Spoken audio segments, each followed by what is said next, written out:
Hello, welcome back to another episode of the Full Metal Cast. Skipped an episode last week as I was celebrating Easter with the family and just taking some time to enjoy the nice weather. Weather's still good this weekend as I'm sitting here on a very sunny Sunday morning, hoping to get outside and just enjoy it a little bit here. I don't have anything really on the slate to discuss or really, get artistically into. Um, a lot of news headlines keep coming out about stuff going awry here in this country, especially as it relates to a lot of due process, I think, on just how the typical way we do things, and in relation to detaining somebody, searching for somebody, or shipping somebody off has all just sort of been completely flipped on its head. And there's stories about a 2-year-old citizen now being deported from the country, which is crazy. And then the DOJ memo, which also stated that ICE does not need a warrant to enter your home, and all this sort of thing that 2A was supposed to really prevent against is being sort of welcomed or ignored by the one side of the aisle that is mostly pro uh, 2A, albeit blindly, because again, anyone who identifies as a Republican or a Democratic voter is simply parroting beliefs. They don't actually believe those things. But I'm not going to get too deep into that. Instead, I'm going to begin with ranting about my journey of integrating the Rugged Obsidian 45 into my rotation. So I found a good deal on Gunbroker on a new RO 45, mostly because I wanted and the reason why I went about trying to source one is because I wanted a way to suppress the Vector. I like the idea of the Vector being my bedside gun. Slinging 45 ACP hollow points suppressed sounds pretty dope. So that was the only logic behind that. However, and also I can throw the Obsidian on my Rossi 4570 and suppress Space Cowboy build sounded pretty sweet as well. So two birds with one stone with that. However, for those of you who do not own a Vector in 45, oh boy, it is. And I remember seeing movies or a show or something about suppressors being threaded onto barrels, lefty tighty righty loosey, that reverse thread thing. I've never come across a barrel that has reverse threads until the 45 Gen 2 Vector, which is in 16 millimeter left-handed threads, and there is nothing in the ecosystem of muzzle devices that are threaded like that. Nothing at all. There used to be a tri-lug adapter that was made by Rugged Suppressors in that thread, that specific pattern. However, it no longer exists. You cannot find it anywhere. It's just gone. So what I had to do was then go to it's actually here in Michigan. It's a Michigan manufacturer. I'll find the name and I'll throw it up here. Apparently this thread pattern is very common among the HK platforms. I'm not sure which ones. I'm thinking that because this sort of thread adapter, this fixed adapter I had to buy for the Vector's barrel, was called like an HK pattern. It was, the 16 millimeter reverse thread to a I think it was like 5 and 7/8 adapter, which is the same thread pattern on the end of the Rugged Obsidian. But that's not, I'm not going to direct thread the Rugged Obsidian onto the Vector just because I have heard so many horror stories about that specific can walking off of threads. I've been told several times to buy, extra end caps because you're going to end up striking it because of it walking off the threads. I've heard to use the plumber, the thread tape on the end of it to prevent it from walking off, and that's, worked with mild success. But I like the idea of being able to switch it on and off, the Vector and the Rossi, in the rare case that it ever does get switched off of the Vector to be shot on the lever action for funsies. So I went about trying to find just tri-lug muzzle devices for both. So went from it was a 16 millimeter reverse thread to the 5 and 7/8 thread, then found a 5 and 7/8 tri-lug adapter. Vector's completed. The barrel is now an extra 3 inches longer, essentially. That really sucks because it fits nicely in a backpack as it is. With that, not so much. That kind of blows. Oh well, it's sort of the backpack gun, and now the Flux Raider sort of takes its spot as the quote unquote like backpack gun. It's much smaller, much more compact. However, there is still that little detail about the Flux Raider being mostly a P320, uh, making me extremely uncomfortable carrying it around anywhere with a round in the chamber. But if it's a backpack gun, anyways, you're not going to be rocking around the chamber, so it makes sense for it to live in a bag for the rest of its life. So I can sort of cope with that. The Rossi, a very different story. It's threaded in like five over seven or something like that. Completely different threads. Found a straight up trilug, threw it on. We're good. So now just waiting for the guy who owns the FFL that I shipped it to come back from out of town, as the ATF paperwork was approved in about 4 days, I'd say. And then I just go pick it up and we're off. So that was quite the journey. And if you're really into just sort of odd or just, unique sort of guns and their sort of quirks and features, the thread pattern on the vector barrels does not comply, or does not really uh, mimic anything else in its category. And actually, the standard, I think, 45 ACP, let me look it up just because I'm right here. 45 ACP barrel thread pattern. It's common for it to be 1.5 by 28. Or that's 5 7/8 by 28 aftermarket, I think. Yeah, 5 7/8 by 28. That's like the standard. I guess that's why the Rugged Obsidian is threaded in that exact pattern. Why the Vector is in 16 millimeter reverse thread, I don't know. And it's not cool. It's not cool. It's not fun. It's extremely inconvenient if you want to put anything on the end of that barrel. But yeah, that was that fun little journey. And about $200-300 later, of trying to find muzzle devices and adapters and a new sort of mounting collar for the Rugged Obsidian, it's not able to rotate between the guns. And the money I saved on sourcing this can completely out the window in getting it to mount on all of my, or the two builds I'd like it to be mounted on. So that was fun and something I'm looking forward to never, ever, ever doing again. All right, quick disclaimer here. As in the entire first part of the episode, I referred to the thread pitch on the Rugged Obsidian as 5 7/8. It is 5 7/8 by 28. Those are not the same thing, so just want to make that admission. And the Rossi thread pitch is 5/8 by 24. So just clarifying that, as I appeared to just ramble off incoherent numbers as I just woke up and got to recording. I am, and I'm hesitant to say this because I have said I'm working on a lot of things and they haven't worked out and they've never seen the light of day. And if that happens, just know I tried it and it just either didn't make financial sense or it just did not pan out whatsoever. But two projects I'm working on right now in the 3D printing space.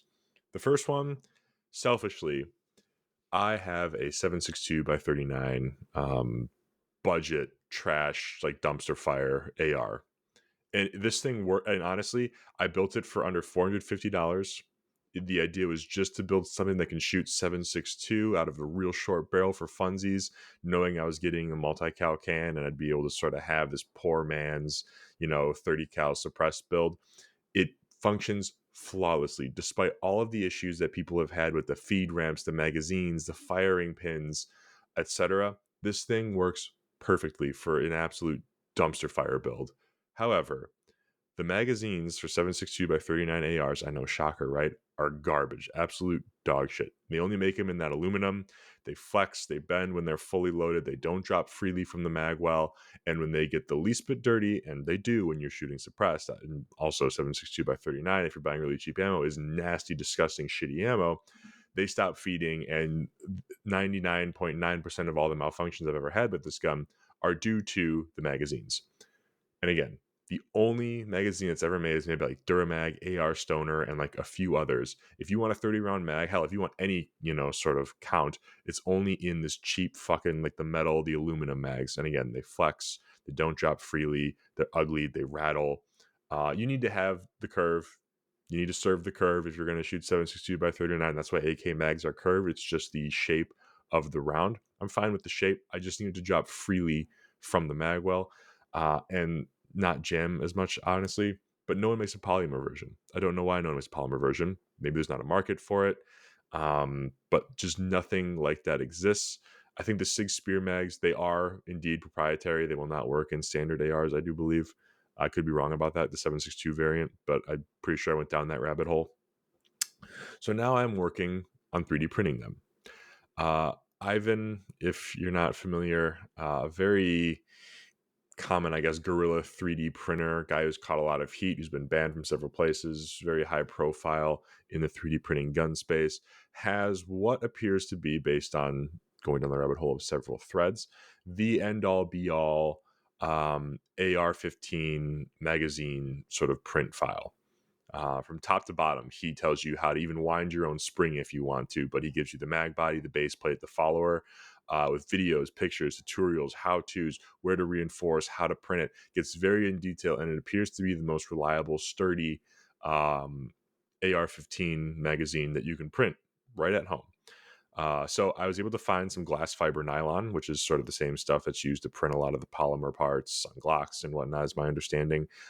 It's a little more durable, has a little more flex, holds up to heat a little bit better. It's not as brittle as a lot of like the carbon fiber and some of the other tougher filaments.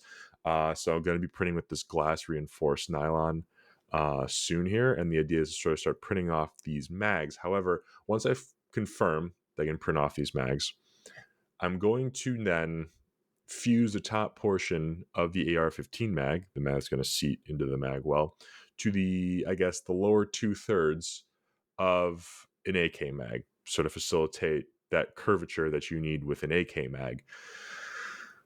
And just sort of, making this Frankenstein sort of build to make it work in an AR. That way I have my own AR mags for the 7.62. I'm not wasting money on a bunch of these shitty aluminum mags anymore that just don't fucking work.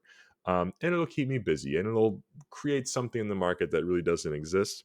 From what I've seen with these mags, or at least what I've been reading in the tutorials and the files for Ivan's mag, so like the feed lips at the top of the mag are the weak point. Obviously, those are exposed to a tremendous amount of force and pressure, even especially if you just store them loaded. However, there's a way to reinforce them by using a soldering iron. It looks like along the back, and he sort of shows you where and how to do it, which is very interesting, very unique.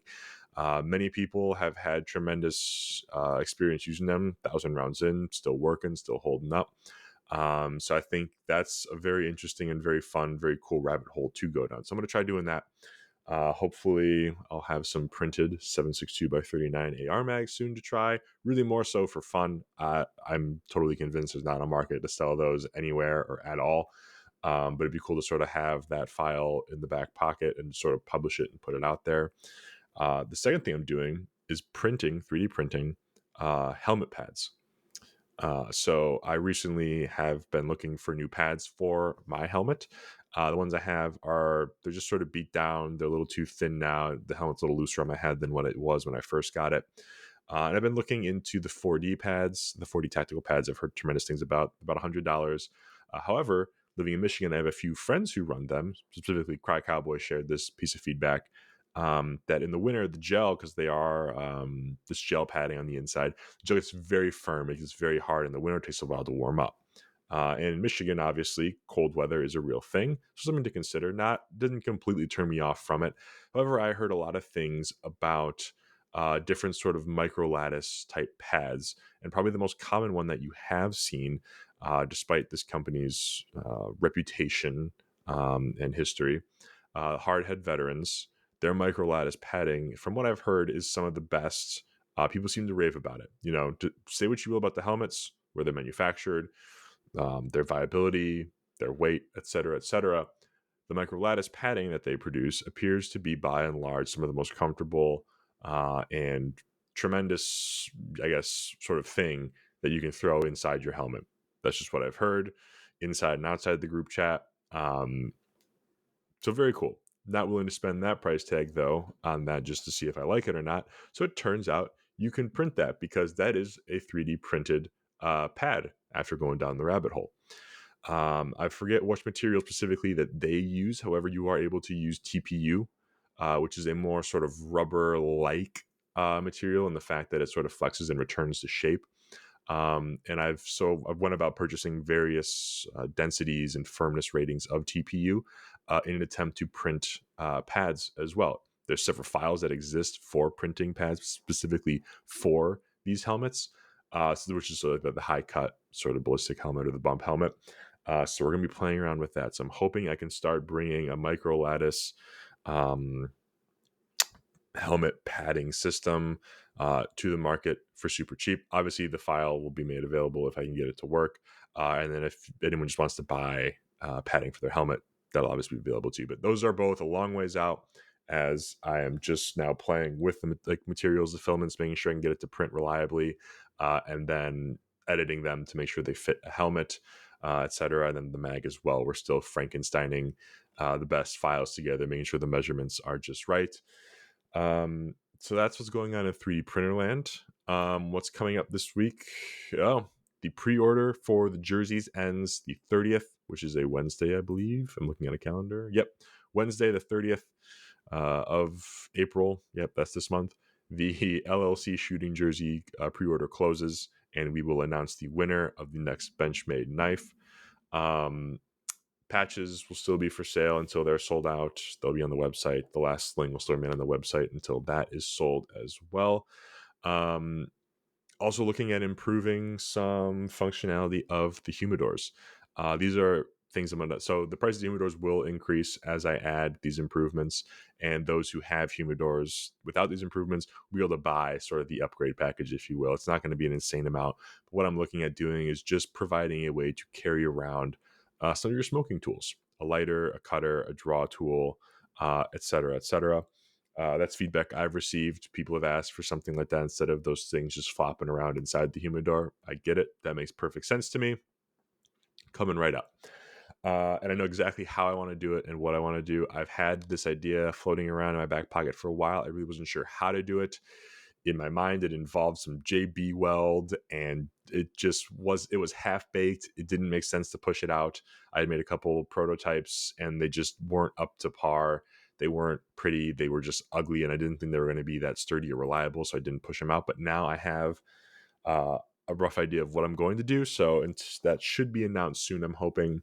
Very excited if this works, because I think it would be a very neat addition to the humidor sort of ecosystem, and provides a little more modularity and customization as well, while also being able to carry around your tools. So this is really more of an update episode of what's in my safe and what I'm hoping to come out live with soon here.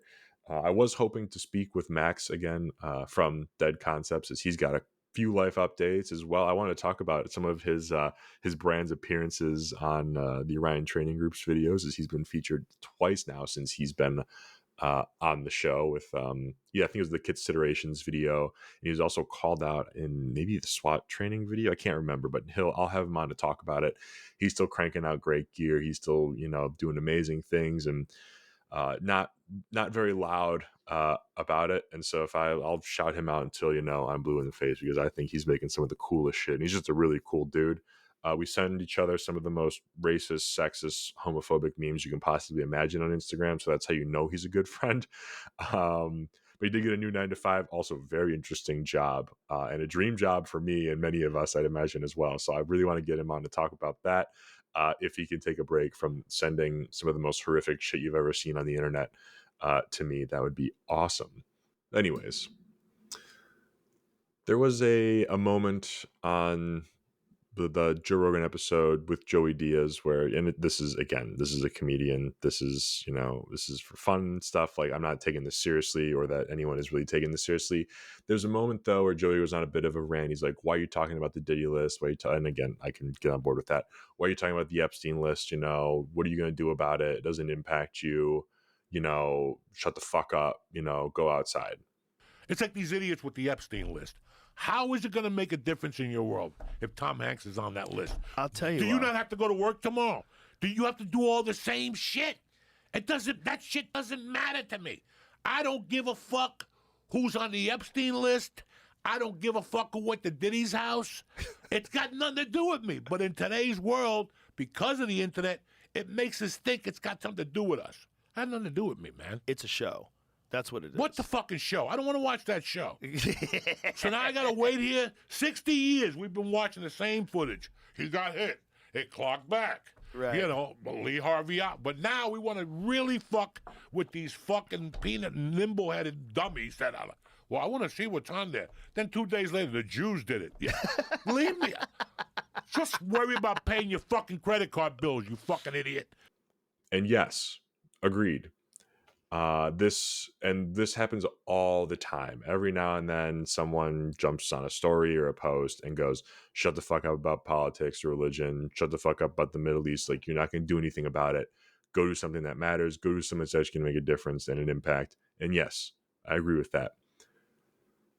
And at the same time though, speak the truth about whatever's happening as well, right? Like I think, and this sort of relates to a bit of like a stoic principle in the sense that don't become like a slave to anything.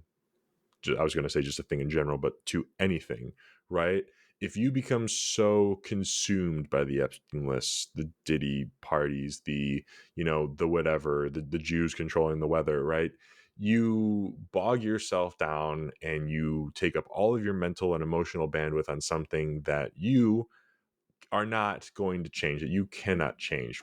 That's just a fact. And that's extremely discouraging, maybe, if you let that fully consume who you are and what your purpose and what your drive is. And that's the only thing that you're interested in, right? That is going to eat you from the inside out. That's going to really suck. However, it is still important to speak about the truth, to speak truth, and to not shy away from it because it's uncomfortable or because it's something that you cannot, change, right? And I think the best example of this is COVID. And again, I'm going to keep using this example as much as I hate it, as much as everyone hates it. When everyone was saying what we knew about the virus and about how stupid the government was at, quote unquote, returning us all to normal, we as individuals weren't really doing much about it. And if we were, good for us, right? The ones who were printing their own vax cards, the ones who were completely ignoring all the stupid mandates, like that's good. You're supposed to do that. But those who kept sort of reiterating, how stupid it was, and here's why it's stupid, and here's the real truth. The more you say stuff like that, eventually, if it is true and it has legs, it will become, mainstream. It will become the truth. It will become the storyline. And so that's an important factor to consider as well. But it's a balance thing, right? It's that gray sort of, it's that mix of black and white, one side of extreme and the other. You have to speak the truth. You have to acknowledge the truth, no matter how uncomfortable or how unfortunate it may be. Um, but you also have to act and you have to live your life at the same time, right? And hopefully that's in accordance with the truth, right? As much as possible and as much as is feasible. But in the case of a lot of these political things, there's not much as individuals you can do. The good news about being in this space and having this level of autism and this particular special interest is that a lot of your drive and a lot of the thing and a lot of our driving principles are to just be sort of non-compliant and do whatever the fuck we want anyways. As our little hobby typically gives us the means to do so with a great deal of confidence, and rightfully so if you're responsible. um I mean, that's not going to be a complete thought, I understand, but I'm just sort of circling the wagon around this idea of, yes, don't let it be your only identity to focus on a conspiracy theory, to focus on, how shitty the government is. I know how this sounds coming from me. That does not go missed.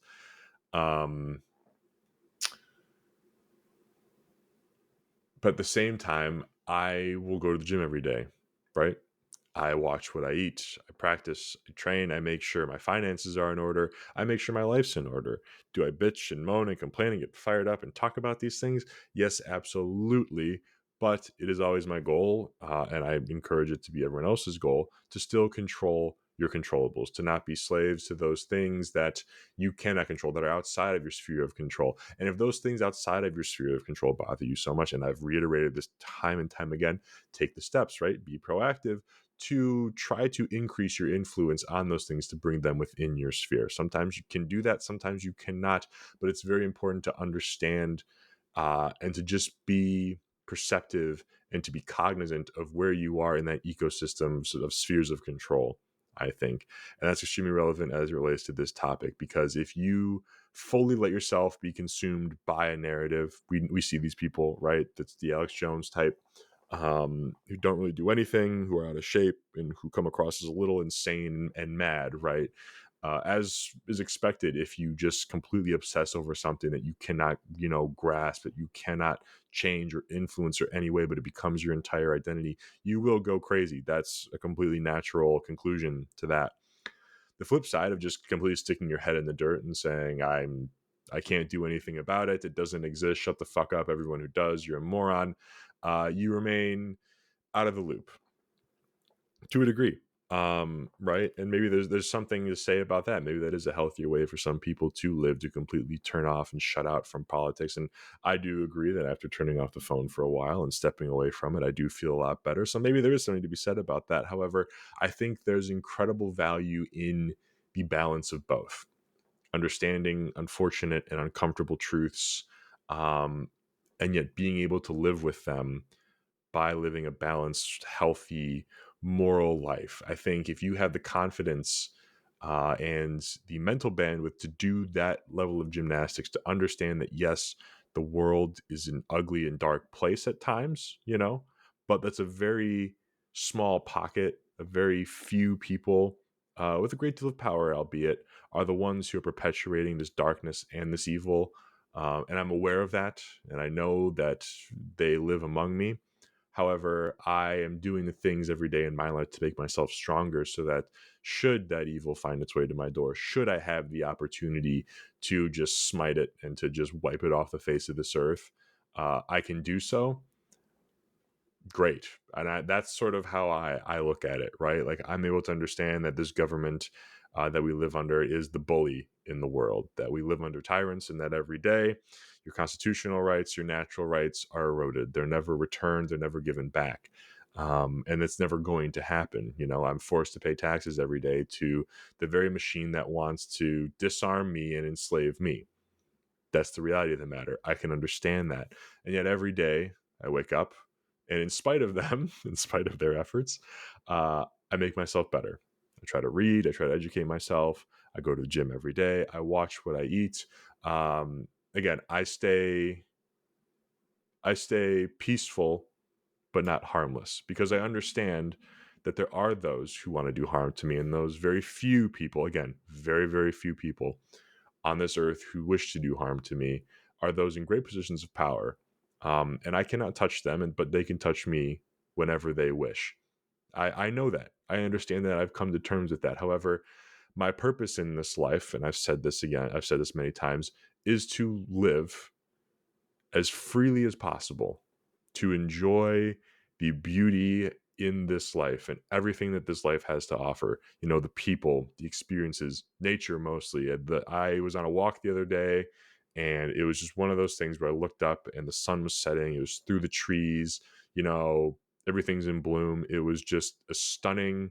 And I'm just in my neighborhood, like walking around the block. This wasn't some nature trail. This wasn't a vacation. I'm just around the block. And it was just beautiful, stunning. And it's sort of like in that moment, I'm able to just find an incredible amount of happiness and just wonder and awe.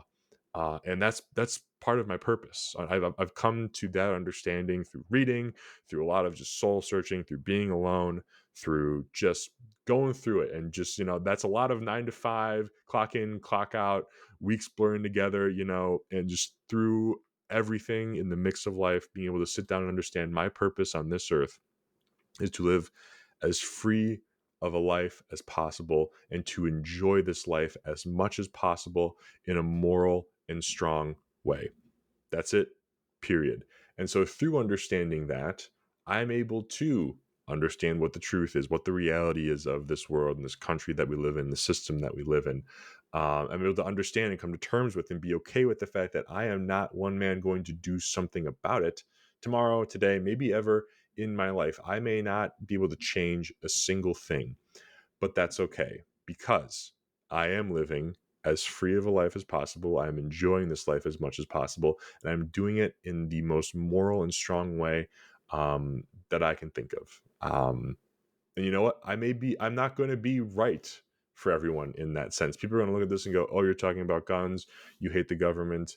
That's not moral. That's not right. You're not doing the right thing." And that's okay. That's the beauty about this life. That's the beauty about living in a very free state, a very free country, quote unquote, I guess, is that people can have the differing opinions. That's important. Not everyone can agree.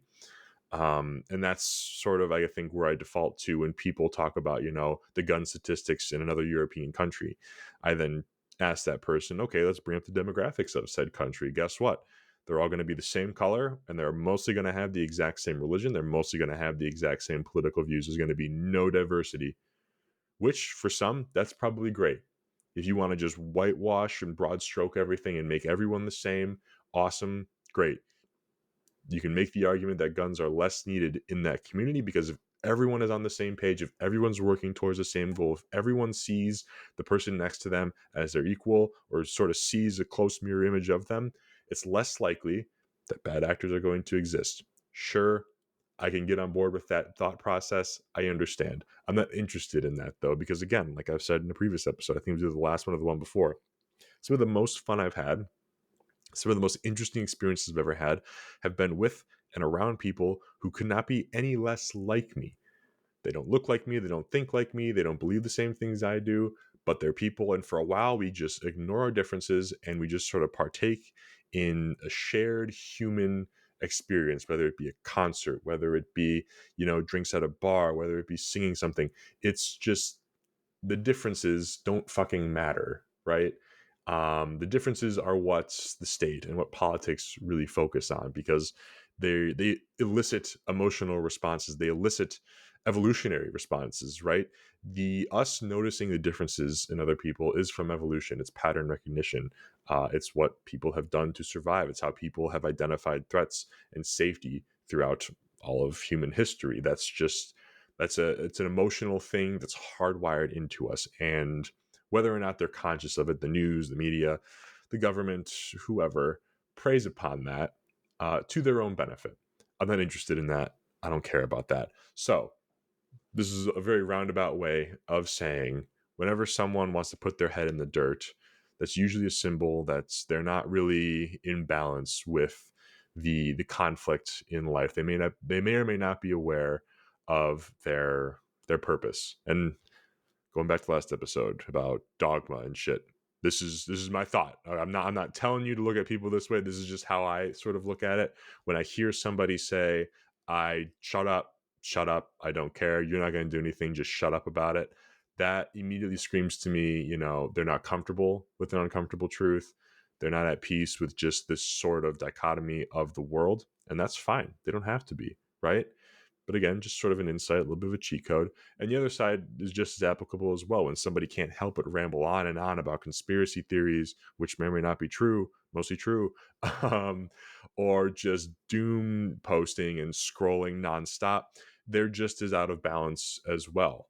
They are unable to pull themselves out of, the consumption vortex or the misery rectangle and do something good for themselves, right? They're unable to just sort of see how that's bad for them and are completely neglecting themselves physically, mentally, emotionally, and whatnot. So I encourage, and maybe I'm completely off base. Someone please challenge me on this. Like, I truly do think that life is way more simple than it's made out to be. Um, Everyone's like looking for purpose and something out of life, and it's usually in things, right? It's, I want to move here, I want to have this type of house, I want to have, I want to try these restaurants, I want to drive this car, I want to do X, Y, and Z. I want. And wants versus needs has always been sort of a discussion, and the pushback is always, well, it's very easy to say that if you've come from something, if you've had everything that people have ever wanted.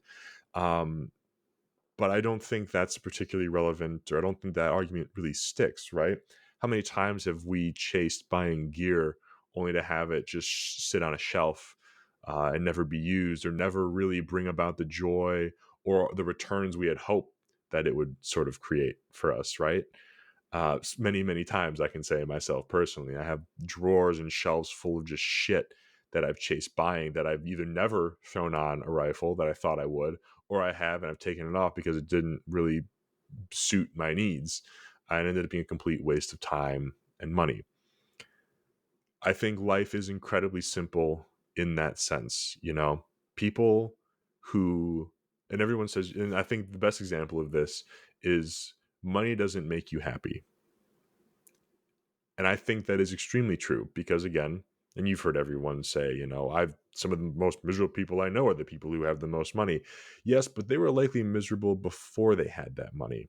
I don't think money determines whether they're miserable or not. I don't think an outside sort of factor from themselves can make them miserable. That's something that they have to figure out on their own. Now, if these people knew how to enjoy life and find happiness and peace and comfort in life before they came into money or before they came into whatever it is that, we're going to focus on here, that formula is going to transfer over across most settings, most landscapes, I would say. But most likely, I would say the people who came into money and were still miserable were likely miserable before because they don't know how to be happy. They chase the money, they chase the fame, they chase whatever as a means to happiness, as a means to purpose and to fulfillment would be my guess. Um, but I truly do think, and this it makes me laugh so hard because the memes are so true about how girls get so mad at guys, how simple guys are and how easy it is to make us happy and content. And I think that is extremely true, at least for me, because I can just go for a walk and I'm the happiest in the world. I can just sit on my porch, or when I was, it was the perfect day this week. I finally fixed my grill. I threw on some farm fresh sirloin, some zucchini, and some corn on the grill that we got from a farm in Ohio. Just some of the most beautiful steaks I've ever seen. I'm a ribeye guy, but still, these sirloins were incredible. The first time I got out to grill this year, it was 80 degrees out. Just got back from the gym. Swapped a new regulator on the grill. That's what was busted before. I couldn't get any propane to run. Swapped it on, threw on a new tank, fired right up, cleaned it off. Got to grilling, had a cigar, a Modelo, and had some blues playing outside. And in that moment, there it was just perfection. It was just pure serotonin just surging through my brain. That is it. There was nothing more. There was nothing happening in the world. There was not a concern. There was not a thought in my head other than I'm going to enjoy cooking these steaks. I'm going to enjoy this cigar. I'm going to enjoy this beer. I'm going to enjoy this music. And just, I ate it up. And it is that simple, I think. It is truly that simple, I think. That is all that is needed to enjoy life. And I understand this may be coming from a position of incredible privilege compared to, those in countries like Gaza. Sure, understand that people struggling with bills and finances, people who can't grill. And I'm not saying you need a grill and a cigar and a beer and a little JBL speaker to be happy, but I'm using it to sort of frame how simple it is to find the things that sort of fulfill you, that make you happy. And it's not going to be the same for everyone. That's not what I'm saying, right? Maybe you're out on the range with the boys shooting at trash, and maybe that makes you happy. Hell, when I was, shooting clays out of the sky, shotgun golf with a few of the boys, that was a hell of a time too. I wish I had a couple beers and a cigar. But that's a lot of fun too. But do the things that fulfill you, right? Live that life freely, live it in a moral and a responsible and in a strong way. And that's really it, I think. I don't think there's any more mysteries you have to solve. I don't think you really have to get caught up in what's right and what's wrong and what's happening. Yes, I do think it's important to speak truth. I think that's part of living morally and responsibly. Don't get me wrong, but don't let it consume you. Don't let it completely just drag you down and take you away and sort of cloud your vision on what it is that your purpose is and what you want to do and what makes you happy and what fulfills you in that sort of strong and that moral and responsible way, right? But it really is that simple. And I think another example, the riches being one, I think finding a partner. I think if you're miserable and your life's not in order and you're just like, I need to find somebody to be with, that's going to transfer very poorly as well. I think that's not going to change anything. In fact, it's just going to complicate it more. You're adding a whole other person into an unstable mix at that point. So chasing after the things And this is, again, this is a story as old as time. This isn't a new concept to us. This is taught to us as children, essentially. The things are not going to make you happy. They're not going to fulfill you. They're not going to show you or guide you to or clarify your purpose. That's something that you need to sit with yourself on and just really listen to, I think, your inner dialogue, listen to how you feel as you do things in life. The best example is you go to the gym, you feel good. Cool. You're on the path. That's part of it. That's something that does fulfill you. That's something that sort of ticks that box, right? Throwing on kit, training, pushing yourself with the boys, that's something that does it for me too. So cool. And it's not going to be this one thing, this one act that does it. That's not healthy either. It's going to be just your life in general and how you live it, the things that you do throughout your day, or your week or your month, however much you're able to actually afford and to get out and to do the things that fulfill you, but to focus in and take the time to really discover, again, how your body's reacting to what you're doing to find out whether it fulfills you or not is incredibly important. And that's a journey. That is part of life too. Figuring that out. That's extremely hard. And some people go their entire lives without figuring it out. I do think a part of that is there's just too much noise and not enough time in people's day to where they're too fried to go about really looking for that. And I understand that. And I feel very sorry for those people. But it's your life. There is no job, there is no bill, there is no tax, there is nothing that is more important, I think, to me than living that free life and enjoying the beautiful world and the people around you. Because if anything gets in that way, it's just trying to make you a slave to whatever it is: taxes, rent, your job, the government, whatever it is. And I really, really, and living as a slave is definitely one of the things that takes away from my purpose, obviously, considering the statement that I made, that like declaring what my purpose is. Being a slave to anything could not be further from what fulfills me. Um, and I do have to cope with the fact that I am in some way that as well, right? I have to pay taxes. I have to obey certain laws. But living with that, you're able to live with that. You're able to understand that and comprehend that and be okay with that as you do the things that fulfill you, that fly in the face of that sentiment entirely. So that was a long-winded, passionate rant, I understand. That probably made no sense to anybody. Um, and this isn't, and as I get more into it, as I feel like I have something to share as it relates to training, as it relates to gear, kit, I will share it. And I have shared it in the past in other episodes, and I dived into a little briefly here as it related to muzzle devices and suppressor mounts. um, but that's not, I never came into this saying this is my expertise. I never came into this saying I have experience in gunsmithing, I have experience in training and in kit, so I'm now here to impart that upon you. Um, as I try things out, as I feel like I have things to share and to review, I will do exactly that. Um, but this comes across more as a bit of like a culture discussion. This comes a bit more of I want it to be a little more all encompassing than just kit and gear. And I do want to talk about that because that is an extremely interesting and fun topic, right? But there's a lot of that already. Um, and done by people who are far more qualified than I to have that conversation. But again, I'm not here to tell you what to do. That's going to be that's my go-to 10 out of 10 times. I'm never going to tell you what you should do. I will simply tell you what works for me and what I think. And I do feel as though this culture aspect, this mindset aspect is lacking a lot, right? It doesn't get the clicks, it doesn't get the views. You don't get to watch somebody blow up a fridge with tannerite. You don't get to watch somebody send a 50 cal through somebody's head, right? It's not YouTube, Instagram, TikTok material. I understand. Um, but a lot of this is something that is sort of missing in especially this sphere, but I think just the world at large today as well. There's just a lot of shit. There's a lot of noise, and there's just not enough time in people's day to sort of sift through it to figure it out. And so I am hoping that by sort of talking about this purpose, strong moral lives thing, it resonates and people understand that it feels good to live that way and that it's worth investing the time in themselves to sort of seek what that is.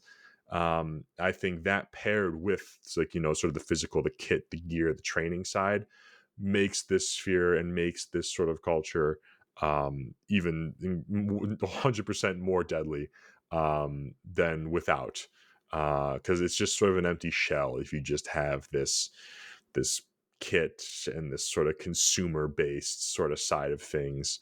um my thoughts. I'm not saying you can't be without it. Again, I'm not going to be dogmatic here. I'm also not going to say that you need this sort of religious side. I'm not calling this a religion either. But there is a benefit, I think, to being mentally and emotionally strong as well as physically strong. That balance, again, I believe is incredibly important, and I feel like it is lacking in this space. Um, so that one's probably not going to be understood by anybody, and it's probably going to piss somebody off, but it is what it is, I guess.